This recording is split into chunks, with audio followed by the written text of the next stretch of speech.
خۆی هەر باسکردن لە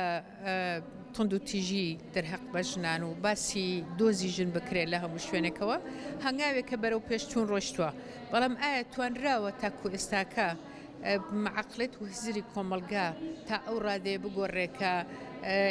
بڵین ئیتر تند و تیژی نەماوە تند و تیژی بەدی دەکرێت ئەبینین ئێستش تند و تیژی لەم لاو لەورا هەیە بەڵام ئایا ژن مافی بەدەستێنا وڵە لە زۆر لاوە مافی بەدەستێناوە زۆر جیاوازترە لە چاوجاران ژن ئێستاکە لە ئەتوانێت لە ناوەندی دەسەڵاتە بێت ژن ئەتوانێت ئازاد بێ لە ڕادەربڕین ژن لە پەرلەمانە هەیە لە حکوومەتە هەیە ئەمانە دیاردەیەکی جوانن لە زۆربەی وەزیفەکانە هەیە ئەمانە هەموو دیاردە جوانن بەڵام ئایا توانراوە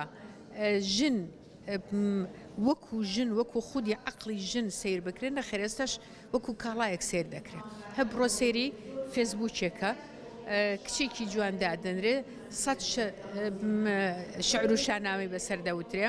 1000 لایکی بۆ دەکرێت بەڵام ئەگەر تۆ مەقالێ دانێ لەسەر ژن 100 جنێوت پێدرێ وانە یا ژنێک کە ئەوەنێ باس لە تەجروبەیەکە کایە شتێکە دەیان جنێوی پێئەدرێ ئەم دیاردانە هێشتا عقلێتێکی دروست کردووە مانەوێ خەڵک بەسەر ڕواڵەت ژنە بینە نەک لەسەر عقل و توانە نەک لەسەر عقل و توانە مانەوێ هێشتا بە ئێکسانی دانانێ لەگەڵ خۆی هێشتا بە ئێکسانی دانانێ چونکە هێشتا ئەو بە جوانی دادنێ خۆی بە خاوەنی عقلدانێ ئەمە هەڵەیەکە کە تاکو ئێساکە بە وردی بیری لێ نەکراوەتەوە بۆیە کە ئەمە ئەگەر پەرەیسەن مانەوەی دیاردەی تونندوتیژی لەگەڵ خۆی ئەسێنێ چونکە بۆچوونی ئەو کەسەی بەرامبەر کە تونندوتیژی دەکە ژنەکە وەک کاڵایەکە بینێ وەک ڕواڵەتێکە بینێ وەک جوانێکە بینێ کەی ئەمە نەما لە لای ئیتر ئەکەوێتە تونندوتیژی بەرامبەری ئەکەوێتە لێدان یا ئیتر مافەکەی لێستێنێتەوە چونکە وەکو کائینێک وەکو ئەندامێک وەکو بەشەرێک سێری ناکە وەکو کاڵایەک سێریەکە زۆربەی ئەو چالاکیانەی کە دەکرێت ئەو چالاکیانە زۆربەی زۆری بۆ نوخبە ئەکرێ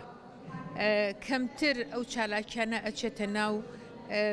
گوندەکانەوە ئەچێتە ناو ناوچەیەکی دوورە دەستەوە ئەچێتە ناو ناوچەیەکی تونندوتیژیەوە خۆی لە ئەساسا و شوێنە تونندوتیژیتایە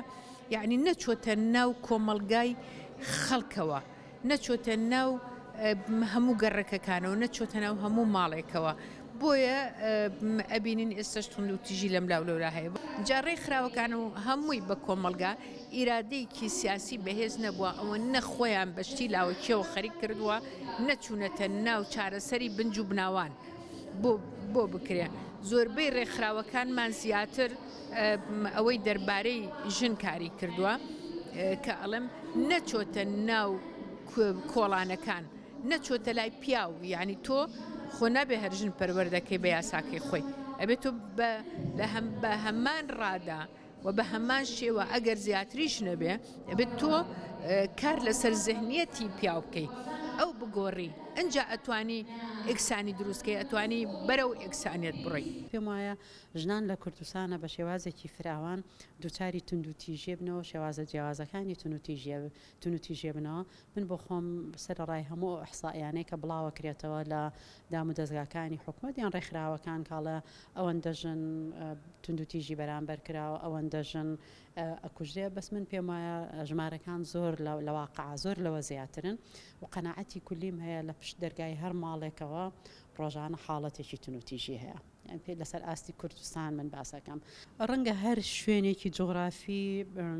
تایبەتمەندیەکی مێژووی کەڵتوری تایبەتی خۆی هەیە ڕەنگە نەکرێت یەک شوێن ببێتە نمونە بۆ هەموو شوێنەکانی تر حتا ئێمەش سەن لە سلێمانی ئەو کرانەوەی هەیە ڕەنگە نمونەیەکی ئەوروپامان نەهێناوە ئەمە کۆمەڵێک فاکتەری مێژووی کەڵتوری خۆی هەیە کە ئەم جەوەی لە سلێمانی و لە مەنتیقی هەورامان و ئەو ناوچەیە دروست کردەوە چی بکرێ من پێم وایە بە شێوازە فراوانەکەی زیادکردنی ئازادی تاکە کەسە خۆی خەڵک بۆ ئەترسێ بێتە دەرەوە ژن بۆ ئەترسێ بەشدار بێ چونکە جیاکاری بەرامبەرەکرێت و نتیژی بکرێت قسە و قسەڵۆژی بۆ دروستەکرێ ڕەنگە هەموو ژنێگە و جورئەتەی نەبێت ڕوبەڕووی کۆمەلگا بێتەوە بەڵام کەی